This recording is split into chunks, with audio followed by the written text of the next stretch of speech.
ازيكم عاملين ايه؟ كل سنه وانتم طيبين. رمضان كريم علينا وعليكم يا رب العالمين. جمعت لكم شويه زينه كده بتاعه رمضان بقى للي لسه ما اشتراش، واللي اشترى بقى يمنشن ايه الاسعار بقى، يشوفها زي ما هو جاب ولا في حد اتضحك عليه زيي. بس كده. فجمعت بقى حاجتي انا واخواتي، قلت اوريها لكم. ودي اول حاجه جبتها، دي كانت مغناطيس التلاجة، ودي كانت عامله حوالي 10 جنيه. كويسه دي، ما لقيتهاش ارخص من كده بصراحه في اماكن تانية الحمد لله.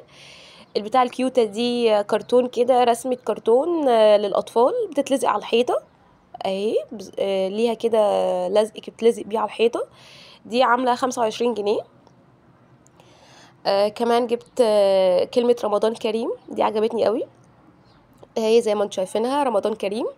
دي انا جايباها 110، لقيتها في اماكن تانية ب90 وبحاجة و80 و105.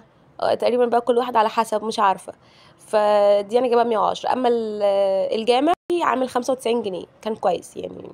دي دي بتاعة المخدات الانتريه. معروفة طبعا. دي في منها اشكال كتير، بس في اماكن مش احسن حاجة. فدي عاملة حوالي 25 جنيه، وفي اماكن تانية على فكرة شفتها ب20 جنيه. بس هما دول الحاجات اللي انا جبتها. وكان في كمان الطبلة دي. الطبلة دي عاملة حوالي 20 جنيه، لطيفة قوي للأطفال يعني. وفي شكل تاني كده للطبلة، بس أنا ما جبتوش بصراحة لسه. وده اللي هي السريات الكهرباء اللي بتنور. دي عاملة حوالي 60 جنيه.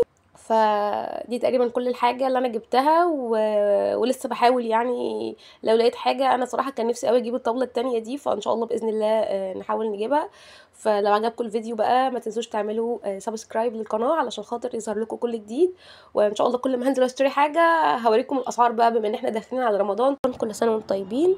وهنشوف بقى المرة الجاية ان شاء الله تبقى جولة كده في السوبر ماركت، ونشوف بقى الاسعار والحاجة وصلت لايه. وبرده تبقوا عارفين اسعار ايه، علشان خاطر لما ننزل نشتري برضو نحاول ان احنا نساعد بعض.